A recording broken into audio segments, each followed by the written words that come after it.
Assalamualaikum warahmatullahi wabarakatuh. Boleh dengar insya-Allah.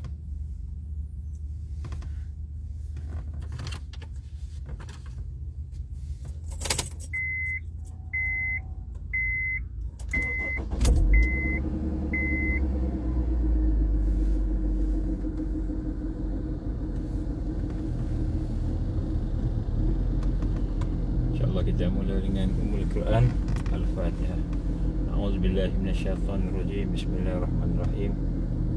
Alhamdulillahi rabbil alamin, arrahmanir rahim, maliki yaumiddin. Iyyaka na'budu wa iyyaka nasta'in. Ihdinas siratal mustaqim. Siratal ladzina an'amta 'alaihim ghairil maghdubi 'alaihim waladdallin. Amin. Saya pasang wifi sekejap ya.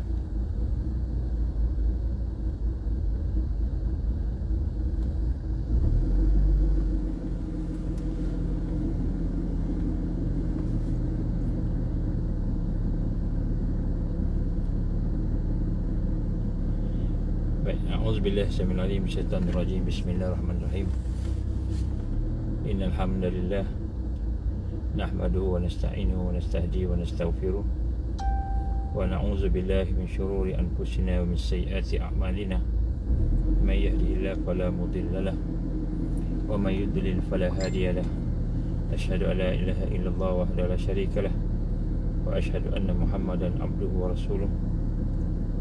Qala rabbi shrah li sadri wa yassir li amri wa hlul 'uqdatam min lisani yafqahu qawli. Rabbi zidni ilman, amma ba'd.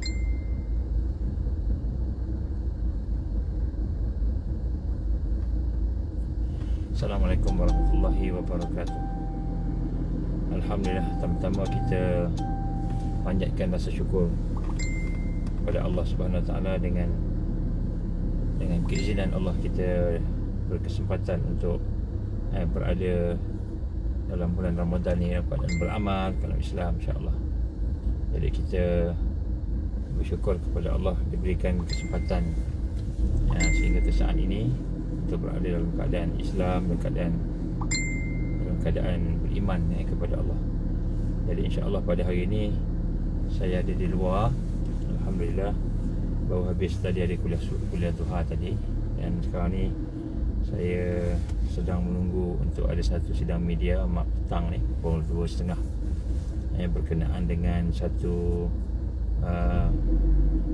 usaha untuk kita meminta pihak kerajaan supaya buat judicial review iaitu basically kita nak minta supaya pihak kerajaan memberitahu secara telus berkenaan dengan mereka yang ingin buat tuntutan sekiranya berlaku satu yang tidak diingini setelah mengambil vaksin. Jadi kita ingin membuat satu kita kata tuntutan lah, untuk supaya kita dapat dengan jelas, pihak government dengan jelas memberikan satu panduan macam mana kalau nak menuntut, sakit macam mana kan yang boleh dituntut, caranya tuntut, SOP dia dan sebagainya lah. Jadi kita nak sama-sama bertanya kepada pihak yang berwajib lah, pihak government dan juga mereka yang berkenaan lah. Jadi insya-Allah pada hari ini kita doalah supaya mudah-mudahan apa yang kita sama-sama hajatkan tu akan tercapai lah, dan insya-Allah mudah-mudahan Allah Taala memberikan kepada kita kekuatan untuk terus berada di atas jalan membantu rakyat sama-sama lah, dari bagi pihak NGO, insya-Allah. Pada hari ini kita mulakan dengan tajwid kita, syahadah kita. Bismillahirrahmanirrahim. Asyhadu an la ilaha illallah wa asyhadu anna Muhammadar Rasulullah. Asyhadu an la ilaha illallah wa asyhadu anna Muhammadar Rasulullah. Asyhadu an la ilaha illallah wa asyhadu anna Muhammadar Rasulullah. Kita bersyukur kepada Allah SWT kerana mengizinkan kita untuk mengucap dua kalimah syahadah ini, dan alhamdulillah kita sama-sama berazamlah supaya kita dapat bebas daripada syirik, kita dapat hidup dengan Islam, dan kemudian kita dapat mati dalam keadaan kalimah syahadah, insya-Allah. Kemudian kita selawat dan salam kepada Rasulullah sallallahu alaihi wasallam. Kita mohon kepada Allah SWT supaya Allah meningkatkan kasih sayang kita kepada Rasulullah sallallahu alaihi wasallam, sehingga kan kita dapat mengamalkan semua kita gambarkan tadi sunnah-sunnah Nabi sallallahu alaihi wasallam. Jadi pada hari ini kita akan melihat sedikit berkenaan dengan bekalan kita, berkenaan dengan amalan-amalan di dalam bulan Ramadan ini. Suasana jiwa kita, suasana kita, bagaimana kita ingin bersama-sama menuju kepada Allah Subhanahu Wa Taala dengan keadaan yang sentiasa tersusun, tertingkat. Jadi sebab tu kita nak kena rasa gembira di dalam kehidupan kita ini, supaya kehidupan kita ini benar-benar dapat mendekati Allah Subhanahu Wa Taala. Satu perkara yang penting dalam kita, setelah kita membincangkan tentang puasa semalam, kita bincang hakikat puasa, beberapa perjalanan kita telah bincangkan bagaimana puasanya ada puasa yang awam, puasa yang khusus, dan puasa yang khusus kan, iaitu puasa yang mana tinggalkan makan minum aja, benda yang syariat saja, benda yang zahir. Kemudian puasa yang meninggalkan dosa-dosa, dosa yang zahir, dosa yang batin, yang kita kata dalam hati. Kita juga menyatakan bagaimana puasa orang-orang yang khusus, orang yang nak betul-betul kenal Allah, mendekati Allah ni, puasanya itu adalah merupakan puasa orang-orang yang sentiasa berada di dalam keadaan tidak lalai daripada Allah, tidak lalai, tidak dalam keadaan mempunyai cita-cita yang rendah, mempunyai cita yang tinggi, sentiasa berada dalam keadaan bergerak, proses diri dia dan sebagainya. InsyaAllah pada hari ini kita akan sama-sama melihat satu tajuk, yang mana tajuk ini sebenarnya adalah merupakan sebahagian daripada sifat hati kita, sifat hati kita yang berkaitan dengan puasa ini. Dan insya-Allah kita akan menuju kepada di akhir daripada topik ini, kita akan melihat sejauh mana dalam hati kita ini ada kekuatan.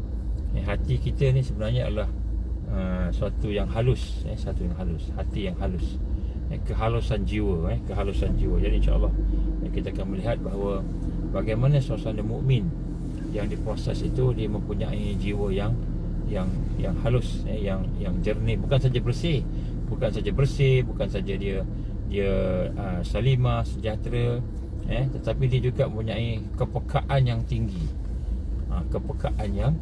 kehalusan yang tinggi. Jadi ini yang kita akan tengok insya-Allah.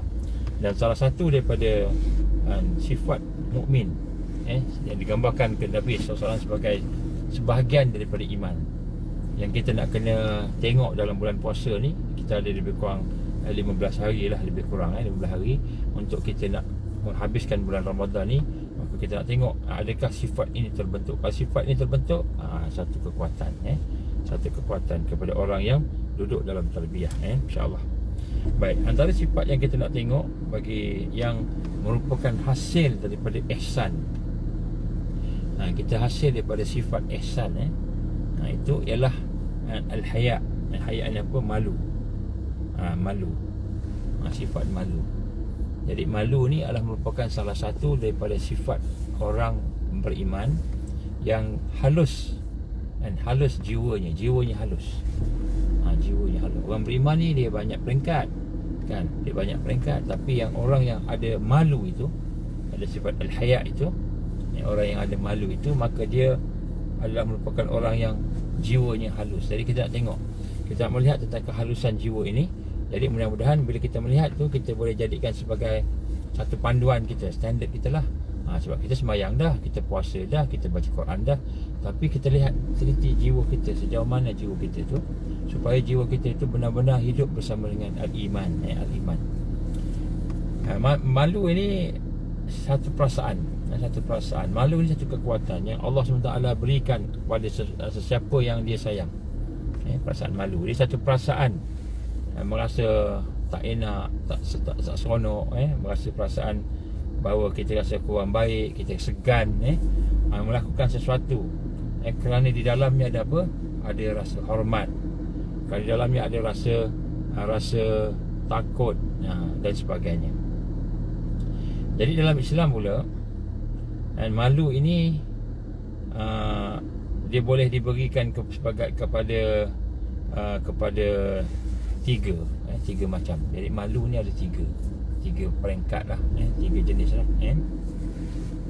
Yang pertama sekali, malu kepada seorang beriman ini ialah malu kepada Allah. Yang pertama sekali, malu kepada Allah. Dan malu kepada Allah ini akan menyebabkan seseorang itu menghalusi amalan dia. Contohnya sekarang ni kita dah beramal dah, kan? Kita dah melakukan amalan-amalan yang kita kata dalam bulan Ramadan kita buat banyak banding bulan lain, bulan ni kita buat banyak lagi amal, kan? Jadi orang yang malu pada Allah ini, dia akan menghalusi amalan dia. Maknanya dia akan lebih peka, lebih sensitif dengan amalan. Jadi ini kekuatan sifat malu, al-haya ini. Jadi malu ni akan menyebabkan kita lebih menghalusi kita punya amalan kita. Dan apabila kita mula menghalusi amalan, maka proses menghalusi amalan itu akan menghasilkan hati yang lebih dekat dengan Allah, lebih halus lagi. Al-Latif, lebih halus lagi, sesuai dengan sifat Allah, Al-Latif, kan? Halus. Jadi dia, kalau misalkan contoh kita sembahyang, kan? Sembahyang, puasa, tapi kita tak berapa nak kisah sangat. Yang penting kita sembahyang puasa, kan? Tapi yang orang yang malu, dia akan menghalusi perintah Allah tadi, dan juga dia akan menghalusi perkara yang Allah larang. Jadi maka ada 4 hakikat malu kepada Allah, sebagaimana hadis Rasulullah sallallahu alaihi wasallam. Dan hadis ini yang diriwayatkan oleh Abdullah bin Mas'ud radhiyallahu anhu, beliau telah berkata bahawa Rasulullah sallallahu alaihi wasallam telah bersabda. Hadis ini panjang, saya baca makna dah, insya-Allah. Apa kata Rasul SAW? Malulah kamu kepada Allah. Jadi Rasulullah kata, malulah kamu kepada Allah dengan sebenar-benar malu. Haqqul hayyah. Malulah kamu kepada Allah dengan haqqul hayyah, dengan malu yang al-haq, malu yang sebenar. Maka para sahabat berkata, ya Rasulullah, kami sudah ada rasa malu, kami dah memiliki malu, kami dah ada rasa malu dah. Maka Nabi bersabda, bukan itu yang aku maksudkan, bukan malu yang termaksudkan. Akan tetapi, sesiapa yang benar-benar malu kepada Allah Subhanahu Wa Taala, maka nescaya dia akan menjaga kepalanya. Kepalanya ni, kepala maknanya dekat situ ada mata, ada semua sekali. Dan apa yang ada dalamnya. Jadi orang yang benar-benar malu kepada Allah, yang pertama dia akan jaga kepala dia dan apa yang ada pada kepala itu, dan akan menjaga perutnya dan apa yang ditampung oleh perut. Jadi orang malu ni, dia akan menjaga perut dan apa yang ada dalam perut itu, yang dikandungnya, yang ditampung tadi. Dan kemudian dia pasti akan selalu teringat pada kematian dan kebinasaan. Jadi orang yang malu ni pasti akan sentiasa teringat kematian dan kebinasaan. Ini orang malu. Dan barang siapa yang menginginkan akhirat, siapa yang hajat nak dapat akhirat, siapa yang berhajat untuk dapat akhirat, maka ia akan meninggalkan kegemerlapan dunia. Siapa yang hajat akhirat, dia akan tinggalkan dunia. Maknanya dia tak tertarik dengan dunia lah. Hati dia tak maulah dunia, hati dia dia akan lebih memilih kehidupan akhirat. Maka dia akan pilih kehidupan akhirat. Barang siapa yang melakukan itu semua, berarti dia telah malu kepada Allah dengan sebenar-benar malu. Ini hadis riwayat Imam At-Tirmizi. Jadi berdasarkan pada hadis ini, syarat untuk kita disebut sebagai orang yang malu kepada Allah ini ada beberapa. Yang pertama sekali, menjaga kepala dan sesuatu yang ada padanya, yang terkandung dalam kepala itu. Jadi apa yang ada kat kepala ni? Jadi kita sebut di kepala ni ada mata, ada mulut, ada telinga, ada otak, ada hidung. Jadi maknanya mata, kan, ada hidung, ada mulut, ada telinga, ada otak kat dalamnya. Jadi apabila kita mengaku bahawa kita malu kepada Allah, kita boleh check lah malu ke Allah ni, tapi masih suka, contohnya melihat kepada satu yang bukan haknya, kita melihat benda yang haram, kita melihat benda yang haram kan? Maka apakah kita malu? Apakah kita malu pada Allah? Jadi contohnya kalau kita laki-laki, ada perempuan lalu depan kita yang memiliki daya tarikan. Kalau perempuan yang dah tua agaknya, kita tak ada tarik. Perempuan yang tertarik lah, mungkin dia muda lagi, mungkin dia dalam keadaan yang cantik kan? Mungkin bergaya kan? Mungkin dalam keadaan yang mana kita tengok terpesona, yang laki-laki lah. Kalau yang perempuan pula mungkin tengok laki-laki kan, berlawanan jenis Maka apabila kita melihat lawan jenis kita yang memiliki daya tarik kan, lalu mata kita pun memandang kepada dia dan terhenti di situ, kita tengok, kita terhenti, kita ikut tengok aja dia kan, dengan anggapan bahawa pandangan yang pertama itu dimaafkan sebagai rezeki, dan pandangan kedua itu dilarang, maknanya kita tengok aja, kita pandang, kita renung aja kan. Maka sesungguhnya bila kita berterusan di dalam memandang itu, samalah juga kita mengulang pandangan. Maka yang dimaafkan ini maksudnya ialah bila tak sengaja, itu dimaafkan. Bila kita tak sengaja baru dikatakan dimaafkan. Kalau tengok dengan sengaja, maka itu bukanlah kata pandangan yang dimaafkan. Jadi kalau kita tengok aja, itu bukan tak sengaja, itu kan sengaja tidak dimaafkan Jadi gunakanlah kedua mata kita itu kan pada hal yang positif. Jadi gunakan ia untuk mengaji Quran, membaca kitab, bertemu dengan ulama. Gunakan mata kita untuk baca hadis kan, untuk membaca alam sekitar. Tengok mata kita, tengok guna untuk melihat pokok, melihat masjid, melihat manusia, makhluk yang kita kata kebesaran Allah, melihat alam ini Jagalah mata daripada apa yang diharamkan bila kita mengaku malu kepada Allah. Jadi kalau kita nak tahu, nak cek kita ni, hati kita ni halus, hati kita ni jernih, bersih, halus, maka yang pertama kita tengok mata kita. Adakah mata kita itu kita jaga daripada yang haram?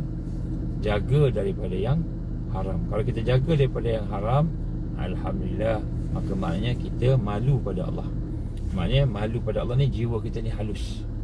Tapi kalau mata kita masih kita menerawang, meliar macam itu, tengok benda yang maksiat, yang mungkar, yang haram, masih melihat dengan mata kita, maka sebenarnya hati kita ni kasar lagi. Walaupun kita beriman, walaupun kita Islam, walaupun kita kata kita bertakwa, walaupun kita beramal, masih kasar. Jadi tarbiyah tu masih tidak menyentuh kita lagi. Jadi Allah gambarkan, kamu tengoklah, kamu tengoklah apa yang di kepala, termasuk melihat mata. Kemudian yang kedua, mulut. Mulut, mata, mulut. Jangan jadikan dia sebagai sumber bencana. Jadi mulut kita ni, kita nak tengok, jangan sampai mulut kita ni menjadi sumber bencana. Tapi jadikan ia sebagai sumber barakah. Mulut kita ni, dia boleh jadi sumber bencana. Ada orang masuk neraka sebab mulut. Sebab mulut. Peribahasa Melayu, kerana mulut santan binasa. Kerana mulut santan binasa. Kerana mulut badan binasa. Jadi kerana mulut santan binasa. Jadi bila santan tu, dengan mulut santan tu boleh binasa. Santan dia. Baik, nak sebut kat sini, hindarkanlah daripada caci maki, cemuhan, celaan, sumpah serapah, mengumpat orang, fitnah orang. Jadi mulut kita ni kita kena tengok. Kalau mulut kita ni masih lagi belum boleh nak kita kawal daripada benda yang haram, mengumpat, berfitnah, cerita pasal orang lain, cerita pasal orang lain ni elok kita jauhkan, kerana dia boleh mudah bawa kepada mengumpat atau memfitnah. Dua tu benda ni, mengumpat atau fitnah. Kalau kita ada orang forwardkan kita mengenaan orang ni, terus kita tutup je lah, tak payah tengok pun. Kenapa? Kerana dia boleh bawa kepada mengumpat atau memfitnah. Jadi kita jaga mulut kita ini dengan zikrullah, dengan selawat, dengan dakwah. Kita jadikan mulut kita ni yang pertama sekali dengan zikir, untuk berzikir, kemudian untuk berselawat dan sebagainya. Kemudian yang kedua, kita gunakan untuk dakwah, nasihat menasihati, nasihat menasihati. Yang ketiga, kita gunakan untuk menjadi sebagai satu peringatan, memberi peringatan, amaran yang baik-baiklah, mencegah ma'ruf, mencegah mungkar, amar ma'ruf nahi mungkar. Yang ketiga kan. Kemudian selepas tu kita gunakan mulut kita untuk mengucap perkataan-perkataan yang boleh membina kekuatan. Jadi saya kita gunakan mulut kita ini untuk basah dengan sesuatu yang soleh, yang baik. Jadi kerana itu banyak celakanya orang akan menjadi kecelakaan kerana kalimat yang keluar daripada mulutnya. Kata pepatah, mulutmu itu adalah harimaumu. Berkata Syekh Al-Habib Abu Bakar, contohnya Al-Idrus, semua luka mungkin boleh disembuhkan kecuali luka yang timbul akibat lisan. Jadi banyak luka boleh sembuh kecuali yang daripada lisan. Oleh itu, kalau kita benar-benar malu kepada Allah, tinggalkanlah semua maksiat lisan. Tinggalkan semua maksiat lisan. Selain daripada itu, akibatnya adalah merupakan bila dah tergelincir, terlepas, terbabas untuk kita bercakap tu, maka dia akan sulit lah kita nak sembuhkan. Patah balik tak boleh. Terlajak perahu boleh diundur, terlajak lidah kata tak boleh undur. Dah terlajak, dah terlepas. Jadi yang kedua, mulut. Jadi mulut kita tengok tanda jiwa kita halus bila mulut kita bercakap perkara yang soleh, perkara yang baik-baik. Kalau kita masih cakap perkara yang tak baik, maknanya hati kita belum lagi sampai peringkat sensitif, peka dan halus. Yang ketiga ialah telinga. Telinga. Jadi telinga juga sama. Kita tak nak dengar dengan benda yang haram. Kita mendengar kalimah-kalimah kalam Allah, Al-Quran. Kita mendengar ceramah, nasihat para alim kita, para ulama kita. Dan kita mendengarkan, kita menghindarkan daripada mendengar yang haram. Sepertinya orang mengumpat, kita dengar. Kita tak mengumpat, tapi kita dengar orang mengumpat. Kita tak fitnah, tapi kita dengar orang fitnah. Itu pun juga haram, benda yang haram. Mengumpat haram, kita dengar benda yang haram. Memfitnah haram, kita dengar. Sebab tu bila ada orang cerita pasal orang lain je, kita hati-hatilah. Jadi jauhi orang tersebut. Jauh hadis. Kalau orang nak ngumpat, kita jauh. Jangan, tak mau bersama. Kita akan rosak. Kemudian kita buat apa? Kita tinggalkan dia. Jadi telinga ni adalah benda yang kita buat. Kita kena dengar, pastikan dengar pun yang wajib, yang harus dan sunnah. Kemudian yang keempat ialah otak. Jadi otak, kat kepala kita ada otak. Jadi otak ni untuk apa? Untuk berfikir. Jadi fungsi otak, kita memikirkan. Kita memikirkan tentang bagaimana nak membantu orang, masalah ummah, macam mana nak berdakwah. Fikirkan benda yang kita kata mendekatkan kita dengan Allah. Jangan kita fikir macam mana nak kacau orang, macam mana nak jatuhkan orang. Otak kita. Jadi pada kepala kita ada anggota. Jadi kalau kita kata kita ni seorang yang malu kepada Allah, seorang yang mempunyai sifat-sifat yang mulia, ataupun orang-orang yang halus, hatinya halus, maka semua panca indera di kepala dijaga. Matanya, lidahnya, mulut, telinganya, hidung dan otaknya. Hidung ni tak apa ni sangat kan, otak. Jadi kita kena tengok. Kalau masih kita duk berfikir benda yang kotor-kotor, masa berfikir tentang pancangan jahat untuk nak kacau orang dan sebagainya, maka kita kena tengok maknanya kita tak, hati kita masih lagi kasar, masih lagi ada dengan dosa. Baik, yang kedua ialah kata Nabi SAW ialah menjaga perut. Menjaga perut dan apa yang ada di dalam kandungannya. Jadi menjaga perut ni merupakan malu ke Allah. Rasa malu ke Allah, sehingga kita, kata Nabi, menjaga perut. Kalau benar-benar malu, dia akan jaga perut dan apa yang ada di dalam perut. Jadi jaga perut ni bukan kita jadikan dia six pack aja. Kita exercise sampai campaign, sampai jadi six pack, boleh tayang kat orang six pack tu kan. Itu bukan maksud menjaga perut. Menjaga perut ni ialah kita menjaga jangan sampai perut kita ini diisi dengan benda yang haram ataupun yang syubhah, yang tak jelas halal haram. Sama ada benda yang haram ataupun yang tidak jelas. Halal dan haram ni syubhah. Apalagi benda yang jelas haram, jangan kita esok langsung. Yang pertama, benda yang tak jelas halal haram, kan? Kemudian benda yang haram lagi lah. Sungguhnya makanan dan minuman kita adalah berpengaruh pada kualiti ibadah. Jadi bila kita makan benda yang haram, maka dia akan kacau ibadah kita. Yang ketiga, memperbanyakkan mati. Memperbanyakkan ingat mati, bukan banyak mati. Memperbanyakkan ingat mati. Orang yang malu kepada Allah, dia akan banyakkan ingat mati. Iaitu ketika orang selalu, kan, orang selalu merasai bahawa dia akan mati. Dia akan mati, dah dekat dah kematian, maka dia akan mempersiapkan dirinya untuk kematian.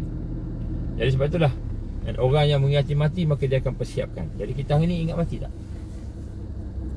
Tadi saya dah tanya soalan yang dekat apa ni, inilah tetamu yang datang, apa ni, kita kata audience penonton tadi. Siapa yang rasa kalau dia mati hari ni, dia suka sangat dia mati hari ni? Contoh kan, tak ada orang dah suka. Kemudian siapa yang takut mati? Kalau katakan petang ni mati, katalah petang ni last kali, mati kita lepas maghrib ataupun lepas apa ni, iftar, lepas berbuka puasa, contoh siapa yang dah bersedia? Siapa yang tak bersedia angkat tangan? Maka ada 3-4 orang atau 4-5 orang yang kata tak bersedia kan. Jadi kita tanyalah, kenapa tak bersedia kan? Jadi apa persiapan mati? Jadi orang yang mengingati mati ni, maka dia akan bersedia untuk mati. Apa persiapan mati? Tuan-tuan dan puan sekalian, persiapan mati nombor 1 ialah kita bertaubat kepada Allah. Itu persiapan mati. Tanda kita bersiapkan mati, kita bertaubat kepada Allah, menyesal dosa kita, menyesal. Kita tidak sekadar kita kata kita sembahyang puasa, tapi kita menyesal dosa itu. Kita menyesal. Bila menyesal, Allah ampunkan dosa kita. Kita menyesal, kita minta ampun, Allah ampunkan dosa kita, kan? Yang keempat, mengutamakan urusan akhirat. Bila seorang tu berfikir tentang akhirat, maka dia akan mengutamakan urusan akhirat. Contohnya solat, sembahyang. Sembahyang ni urusan dunia ke urusan akhirat? Sembahyang ni urusan akhirat sebenarnya, kan? Sebab itulah bila kita sembahyang, kita mesti siapkan diri kita sebelum kita sembahyang. Dengan pekerjaan-pekerjaan dunia, kita siapkan diri kita sebelum sembahyang. Jangan sampai pekerjaan dunia itu menjadi mengganggu sembahyang kita. Jadi apabila kita nak solat, maka kita kena asingkan dunia tadi. Asingkan dunia bukan berarti kita abaikan dunia, urusan dunia, tapi kita asingkan pada masa sembahyang tadi, supaya kita tidak lupa solat. Bila sibuk bekerja, lupa solat ataupun malas solat, kerana mengecapi kepenatan daripada bekerja. Jadi pekerja ni boleh kerjalah hebat macam mana pun, jangan sampai rasa malas nak sembahyang. Bila rasa malas nak sembahyang itu timbul, maka itulah kerosakan pada kerja tadi.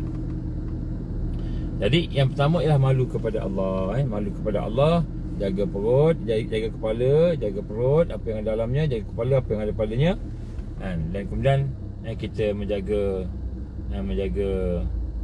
kita kata tadi ialah amalan kita untuk akhirat. Baik. Yang kedua, malu kepada manusia. Malu kepada manusia.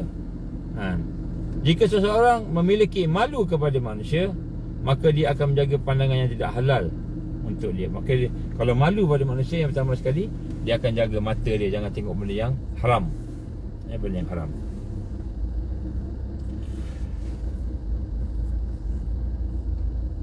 Jadi dia akan tengok, melihat perkara yang halal sahaja. Kemudian dia tidak melihat aurat tak tengok. Kemudian kelemahan kawan-kawan dia tak tengok. Dia menjadi malu kepada manusia. Kemudian dia akan tidak sahaja dia mendengar orang kata-kata apa, dia tabayun. Kalau orang tuduh apa-apa, dia tabayun. Contohnya ada orang tuduh macam-macam kawan kita, sahabat kita, kan. Yang pertama sekali, kita dapatkan penjelasan daripada dia. Tabayun. Dia tidak mengumpat, tak fitnah. Seorang ahli hikmah pernah bertanya, dia tanya tentang orang yang fasik. Siapa orang fasik ni? Kan, tanya seorang ahli hikmah. Maka dia menjawab, iaitu orang yang tidak menjaga pandangannya. Pandangan tak jaga, mata tak jaga. Kemudian dia tu suka mengintip aurat tetangganya, melihat kesalahan orang, tengok kesalahan, buruk sangka. Buruk sangka daripada apa yang digambarkan tadi, kan, apa yang ada, dia tengok, mengintip aurat, aurat tetangga dia, kawan dia, suka buruk sangka. Dia melihat daripada balik. Jadi maknanya, yang pertama, orang yang malu kepada manusia ini, dia tidak tidak suka kepada benda yang haram. Dia menjaga pandangan dia. Pertama, dia jaga pandangan dia. Yang kedua, dia menjaga pandangannya daripada kelemahan, daripada aurat sahabat-sahabat dia, orang yang ada di sekitarnya. Jadi orang yang merasa malu kepada manusia tidak akan berani melakukan dosa di hadapan yang lain. Jadi malu kepada manusia juga, maknanya dia tidak akan berani buat dosa depan orang. Dia malu, kan?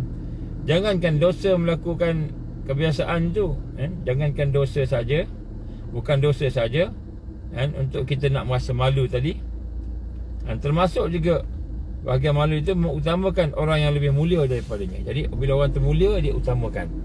Jadi bukan saja dia tak buat dosa depan orang, tapi dia memuliakan orang-orang yang saleh, orang yang baik, dia muliakan di hadapan orang, dan merendahkan diri, tawaduk. Jadi masa malu ni maknanya dia tawaduk. Jadi kita tengoklah, kalau kita tak tawaduk lagi, kita masih lagi tidak ada kekuatan malu tadi.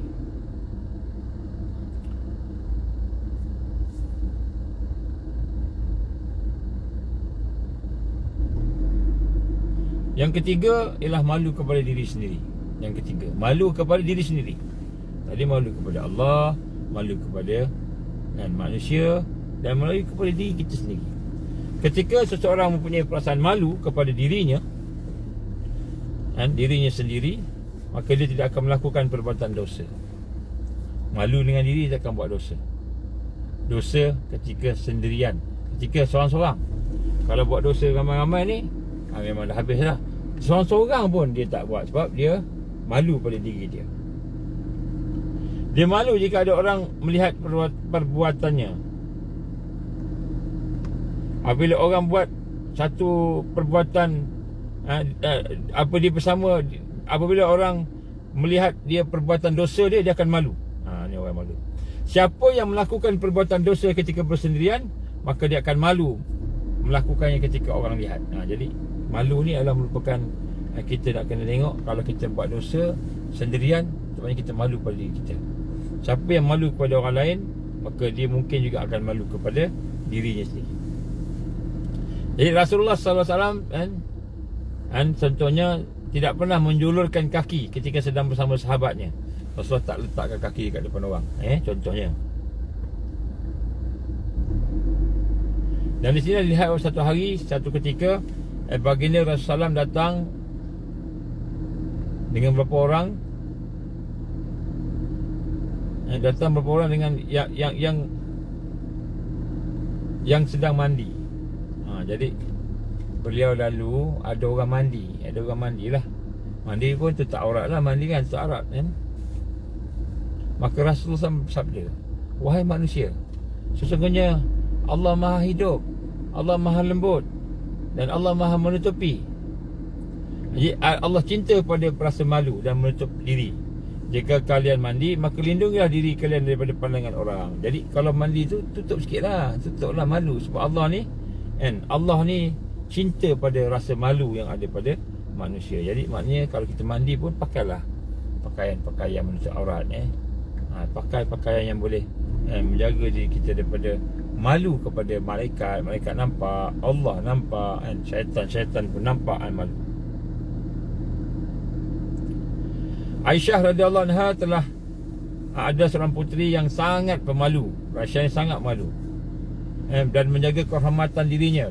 Beliau pernah bercerita, ketika aku masuk ke rumah aku, adanya ayah aku, adanya suami aku Rasulullah SAW. Jadi dalam rumah Aisyah tu ada makam Rasul sallallahu alaihi wasallam, ada makam ayahnya Abu Bakar, dan aku buka menampakkan aurat dia. Ada ayah dia dengan Abu Bakar, dia boleh buka tudung lah, gitu kan.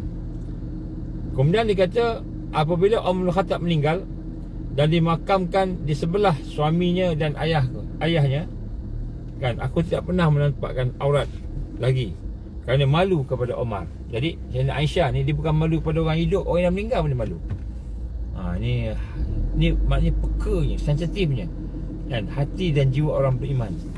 Jiwa dan orang beriman, dia bukan malu pada orang ramai je, dia bersendirian dia malu. Bukan malu bersendirian, dengan orang yang meninggal dunia pun dia malu. Ini kita kata malunya seseorang itu.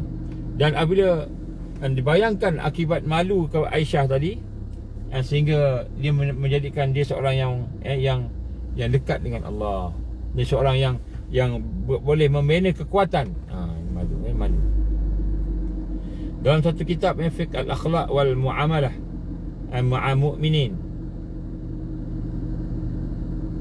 jadi dalam satu kitab yang tulis oleh Syekh Mustafa Al-Adawi, menceritakan bahawa Rasul sallallahu alaihi wasallam sangat peka perasaannya, karakternya. Jadi Rasul sallallahu alaihi wasallam rupanya peka sangat, perasaan dia tu peka, sangat sensitif. Dan hal ini dilakukan sesuai dengan sahabat-sahabatnya. Bila Rasulullah SAW nak jawab soalan dengan sahabat-sahabatnya, maka dia agak peka dengan sahabat-sahabatnya. Contoh di sini, seperti yang pernah dikisahkan bahawa Aisyah, Abu Bakar pernah menghadap Rasulullah sallallahu alaihi wasallam.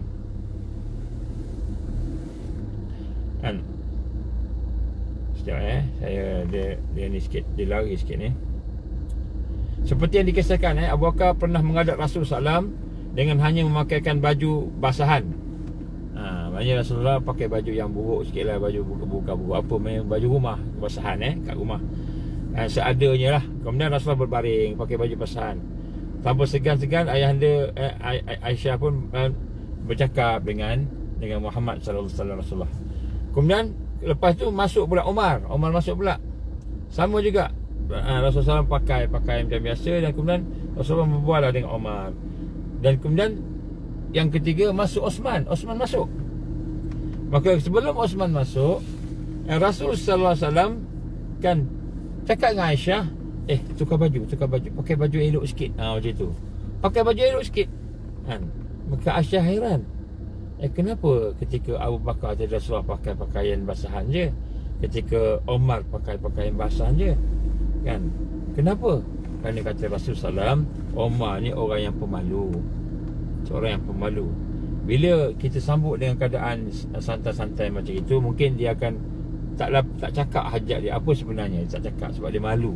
Dia seorang yang malu. Maka Rasulullah terpaksa maknanya Rasulullah treat sahabat ni accordingly lah, berkenaan dengan perasaannya dia.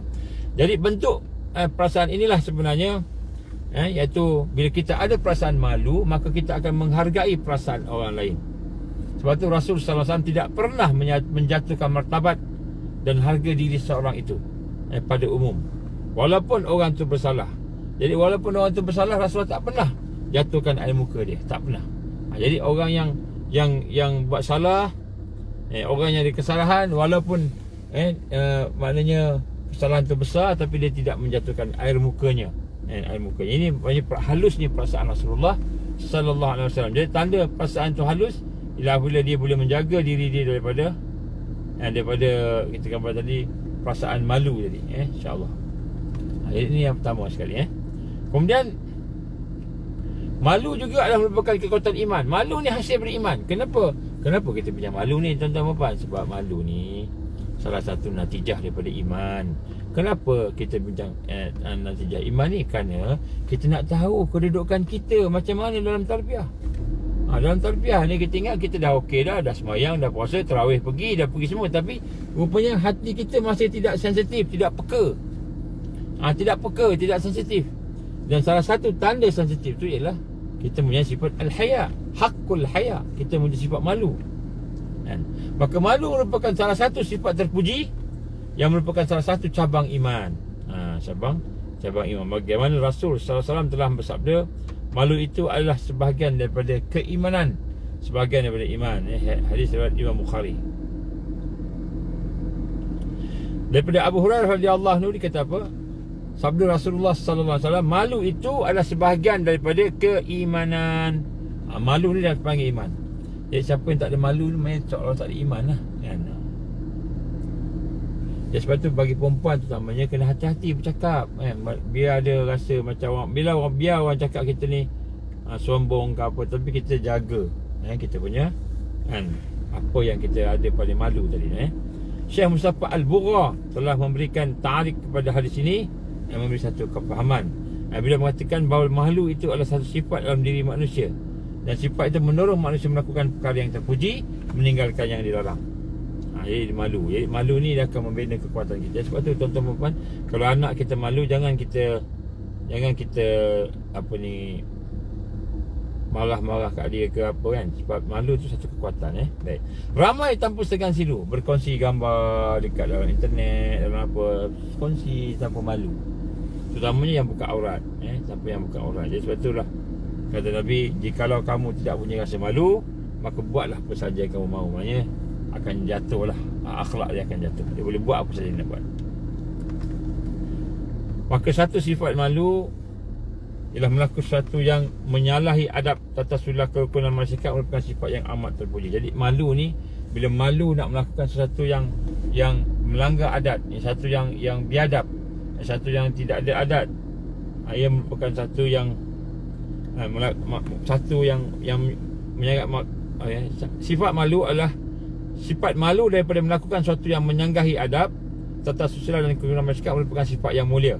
Jadi sifat malu inilah yang menjadikan benteng. Jadi malu ini menjadi benteng. Bila dia ada satu pasal malu, dia tak buat benda yang jahat-jahat. Ini satu perkara yang penting sampai sekarang ni dalam internet kita macam-macam. Dalam FB kan kita taruh semua taruh gambar kita apa semua. Kadang-kadang bandar gambar tu tidaklah sesuai sangat. Kita kena hati-hati. Itu malu. Dan apabila sudah berada dalam keadaan itu, maka dia akan melakukan masalah-masalah sosial yang lain lah.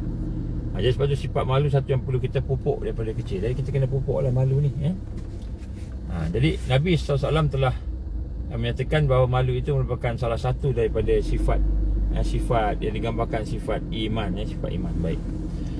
Jadi malu ni tuan-tuan dan puan, saya sebut banyak malu sifat tadi tu. Sebenarnya malu, sifat malu ni kalau ada, dia akan melahirkan kehalusan jiwa. Jiwa yang halus. Jiwa yang halus. Maknanya jiwa ini sentiasa ingin berbuat baik. Ingin berbuat baik dan ingin menghormati orang lain, menyantuni orang lain dengan penuh kasih sayang.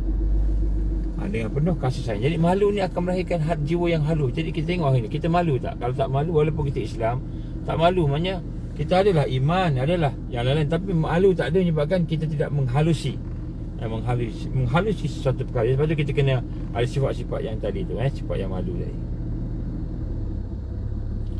Contoh ni, dia kata sini, Nabi Yaqub, dia menangis sampai buta mata dia sebab kehilangan Nabi Yusuf. Maka kenapa dia menangis sampai buta? Sebab kehalusan jiwa dia, perasaan seorang Nabi, perasaan seorang ayah, Nabi dan ayah yang menjaga, yang memelihara Yusuf tadi. Jadi dia rasa sedih sangat. Kerana apa? Perasaan dia halus. Baginda sallallahu alaihi wasallam mencium bibir dan tengkuk cucunya Hussein radhiyallahu anhu. Kerana baginda mempunyai kehalusan perasaan, yang mana baginda tahu bahawa Usaid akan dipenggal oleh musuh Islam, penggal oleh Syiah. Jadi dia akan mati dalam keadaan yang mengerikan. Maka Rasulullah SAW kesian, halus jiwanya, dia pun cium cucu dia tadi. Begitu juga haiwan, kucing dan sebagainya akan ada punya perasaan kelihatan garang, tiba-tiba jadi garang ketika anaknya dikacau, diganggu. Jadi inilah perkara yang menyebabkan kita kata sesuatu yang baik. Pada suami isteri, ni suami isteri. Ni kena tengok suami isteri ni. Suami isteri pula, kan sebenarnya suami isteri ni mungkin dia menyayang antara satu sama lain. Kita sayang isteri kita, isteri sayang kepada kita. Maknanya kita sayang sahabat kita sayang kepada dia kan. Jadi kehadiran cinta semata-mata tidak memadai. Kalau kita sayang kat dia tak memadai. I love you cakap I love you lah, I sayang you lah sebagainya kan. Setakat cinta tidak memadai. Cinta tu adalah sesuatu yang kadang-kadang dilihat pada timbul daripada kecantikan dia, handsome dia, ataupun cinta membuatkan manusia itu kan lupa dengan sesuatu. Cinta tu menyebabkan kita lupa kepada keburukan dia. Jadi bila kita suka sangat kat seorang, kita kahwin dengan dia, kan, contohnya sayang kat dia, tapi cinta kita kepada dia, tengok muka dia, tengok harta dia dan sebagainya, kan. Jadi cinta ni menyebabkan kita bila sayang kat seorang, kita terlupa yang dia ni ada kelemahan. Kita sayang kat seorang, kita terlupa yang dia ada kelemahan. Kita terlupa dia ada kekurangan, kan. Jadi apabila timbul kelemahan dan kekurangan itu, yang berpisah, bercerai. Dia ada kelemahan ni, suami aku ada kelemahan, isteri aku ada kelemahan. Jadi bila sayang tu, kan, tanpa jiwa yang halus tadi, kan, dia akan, bila timbul kelemahan, nampak kelemahan, tak nampak sayang, kelemahan tu melebihi cinta, maka bergaduh lah. Bergaduh. Jadi sebab itulah cinta adalah buta dan lupa kepada keburukan. Cinta buta itu lupakan kepada keburukan dan kekurangan pasangan. So apabila tersingkap kelemahan seseorang pasangan kita itu, maka pada masa itulah benci. Sayang jadi benci. Nampak, ni rahsia ni, malu ni penting ni. Jadi apabila tak ada malu, kan, seseorang tu dia akan tengok kelemahan dia, kekurangan dia. Maka bila kelemahan kekurangan dia nampak, bila mula-mula okeylah, sayang ni buta, cinta buta kelemahan tadi. Kentut pun wangi, kan. Cakap pun best, semua okey. Tapi bila dah lama-lama, kan, tiba-tiba nampak kelemahan, nampak kekurangan, nampak perkara yang tidak disukai, kan, maka akan membuatkan kita kita rasa benci dengan dia pula. Benci dengan pasangan kita, benci dengan suami isteri kita, anak-anak kita, kan, contoh. Jadi sebab itulah, kan, tidak cukup dengan kita cinta kepada pasangan kita, melainkan kita kena ada apa? Kena ada kehalusan perasaan. Kehalusan perasaan. Apa maksud kehalusan perasaan? Maksudnya jiwa yang sensitif, yang peka, yang prihatin, sehingga kan walaupun ada kekurangan, kelemahan, tapi kekurangan dan kelemahan pasangan tadi hanyalah menambahkan yang pertama, rasa nak tolong. Jadi kita tengok pasangan kita tu lemah, oleh kerana jiwa kita halus, kita tengok kelemahan tu, kita nak tolong dia, nak bantu dia, nak baiki kelemahan dia, nak tolong dia. Kemudian perasaan ingin berkongsi, ingin bersama-sama. Jadi walaupun masing-masing ada kelemahan, tapi boleh bersama-sama. Boleh bersama-sama. Perasaan ingin menguatkan antara satu sama lain. Perasaan ingin mengasihi antara satu sama lain. Maksudnya perasaan simpati timbul. Simpati pada tengok sahabat kita, pasangan kita ada masalah, cinta tadi jadi benci kalau kita tidak ada kehalusan jiwa. Kalau ada kehalusan jiwa, cinta tadi yang telah tutup kelemahan, tiba-tiba after some time datanglah benda-benda yang buruk tadi pada kawan kita, pasangan kita, maka cinta tu boleh bertoleransi. Dia akan kurang dengan sebab perasaan malu tadi. Perasaan malu. Sebab tu al-hayat ni penting sangat, tuan-tuan. Jadi rasalah ingin membantu, rasa ingin menolong, rasa ingin berkongsi, rasa ingin menguatkan dia, rasa kasihan kepada dia, dan kemudian rasa nak sama-sama membina iman, berjumpa dengan iman, berjumpa dengan Allah SWT. Jadi kehalusan perasaan tadi akan menyebabkan kita ni ingin membantu, kasihan dengan dia, simpati dengan dia. Jadi kehalusan perasaan inilah yang penting, insya-Allah. Kita lihat sini Rasulullah SAW, contoh yang terbaik dalam hal ini. Banyaklah perkara yang dilakukan Rasulullah SAW. Contohnya ketika perang Uhud, contoh perang Uhud. Uhud, apa berlaku Uhud? Uhud contohnya, Nabi luka, Nabi dah luka, sakit semuanya, dah naik dekat atas bukit Uhud, dah tersembunyi masa satu peringkat tu, kan. Tapi bila dikecaci, dikutuk oleh orang musyrikin, Nabi tak balas. Beliau menolak. Malahan Rasulullah SAW telah berdoa kepada Allah, ya Allah, berilah hidayah kepada kaum, beri hidayah kepada kaum. Jadi itulah sifat-sifat kehalusan perasaan. InsyaAllah kita akan sambung lagi. InsyaAllah. Sebab sebenarnya sini ada banyak perkara yang menggugat fokus. Ada banyak benda. Jadi sini insyaAllah kita kita akan sambung lagi kan. Saya ada di luar ni, di kawasan masjid wilayah sebenarnya. Akan ada satu pertemuan lepas ni dengan apa namanya mahkamah. Di mahkamah siapa yang free boleh datang 2.30. Tapi sekarang ni kita dah mula berkumpul, dah mula ada. Jadi cakap dalam keadaan yang ada berbagai-bagai perkara lah Jadi insyaAllah mudah-mudahan tuan-tuan dan puan-puan Allah Ta'ala, kita melihat sedikit satu benda yang penting pada hari ni ialah malu. Perasaan malu. Malu ni maknanya halus jiwa kita. Jiwa kita halus, perasaan kita halus. Bila perasaan kita halus, jiwa kita halus, maka kita akan dapat memperhalusi amalan kita, meningkatkan amalan kita, memperdalamkan amalan kita, menghayati amalan kita sebab malu pada Allah. Jadi esok insyaAllah kita akan sambung sedikit kepada kehalusan jiwa ni. Bagaimana kehalusan jiwa ni boleh dicapai dengan perkara yang digambarkan tadi, dan bagaimana kita melihat bahawa kita akan menempatkan macam mana kehalusan jiwa tadi itu amat penting dalam sifat sebagai dalam tarbiyah, dalam tarbiyah terutamanya bila kita ingin menjadi murabbi. Contohnya dengan anak-anak, nak didik anak ni kena halus jiwa, tak boleh kasar. Kita dengan anak-anak ni tak boleh kasar sangat walaupun kita kata kita hukum dia dengan jiwa yang halus, jiwa yang halus, yang peka, yang sensitif. Kita dengan sahabat-sahabat kita, kadang kita cakap terkasar cakap. Kadang sahabat kita cakap dengan dia kan, kadang kita cakap dengan dia, intonasi tu kadang kan. Padahal kita cakap tu niatnya baik, tapi intonasi kita, jadi sahabat kita tu pun terasa hati kan. Jadi bila terasa hati, dia pun tinggalkan kita merajuk kan. Dia pun buatlah apa yang menjauhi kita. Sebab tu dalam tarbiyah ni tidak boleh merajuk. Jangan merajuk dalam tarbiyah ni, tak boleh. Dalam tarbiyah tak boleh merajuk. Kita kena sentiasa tingkatkan diri kita tingkatkan diri kita supaya diri kita ni sentiasa halus. Halusi apa yang kita lakukan. Jadi bila kita halusi, insya-Allah kita meningkat dengan lebih tertib. Kalau kita nak ajak orang buat rumah kan, buat rumah apa?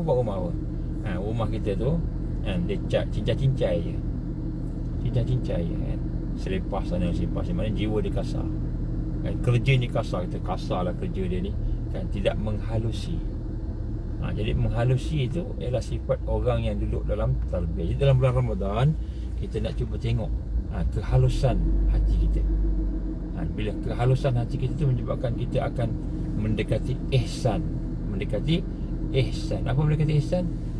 Satu perasaan yang kita rasa malu pada Allah, malu kepada manusia, malu kepada diri kita sendiri. Malu kepada diri kita sendiri. Jadi bila kita malu kepada Allah, malu kepada manusia dan diri kita sendiri, insya-Allah tarbiyah tu akan meningkat dengan lebih tersusun, dengan lebih penuh dengan kebaikan, bukan hanya setakat buat aja macam itu insya-Allah. Wallahu a'lam. Saya minta maaf tuan-tuan, mungkin penyampaian saya ni agak sikit. Insya-Allah kita sambung besok. Kita akan sambung berkenaan macam mana kita nak menghaluskan jiwa kita, menghalusi jiwa kita ni.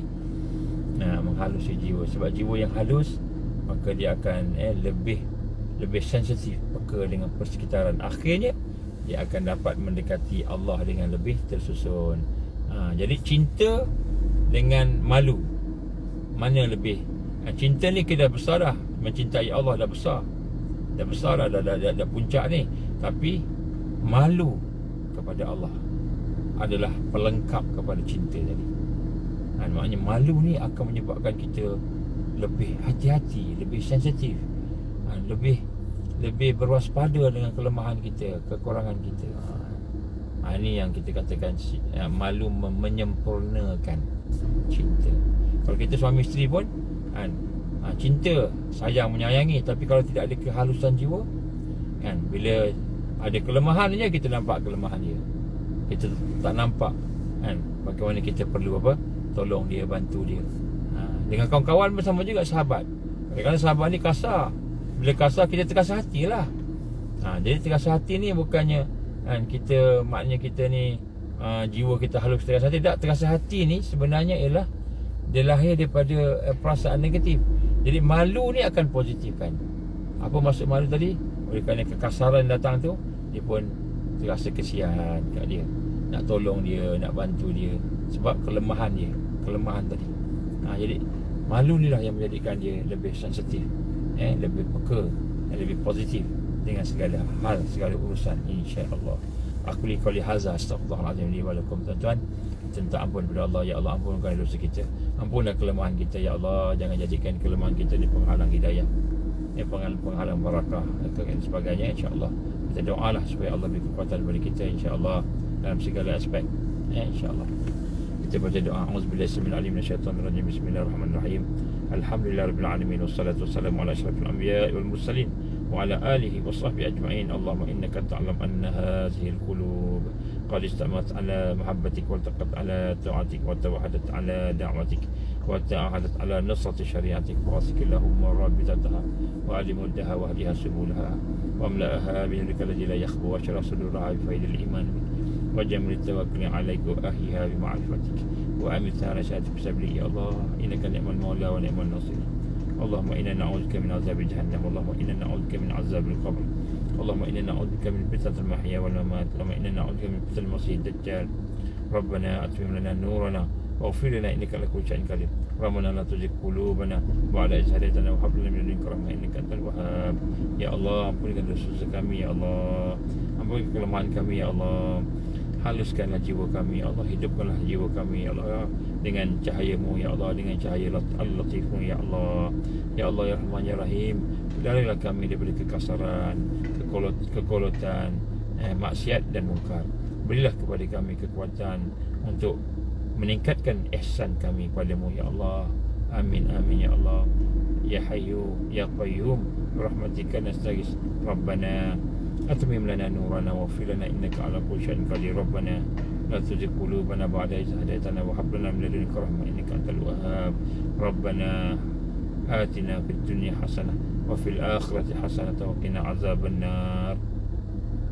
Wa sallallahu alaihi wasallam Muhammad wa ala alihi wa sahbihi baraka wa sallam.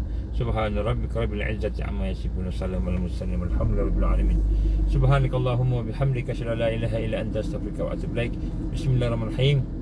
Wal 'asri innal insana fi khusr illa alladhina amanu wa 'amilus shalihat wa tawassaw bil haqqi wa tawassaw bis sabr. Tuan-tuan, puan-puan, doalah mudah-mudahan 15 hari yang akhir Ramadan ni kita akan lebih tingkat lagi diri kita. Kita jadi orang yang halus dalam jiwa kita untuk meningkatkan amalan kita, menghalusi amal kita, perkara yang taat kita buat sungguh-sungguh, perkara yang dosa maksiat kita tinggalkan sungguh-sungguh. Mudah-mudahan insya-Allah. Wabillahi taufiq wal hidayah. Assalamualaikum warahmatullahi wabarakatuh.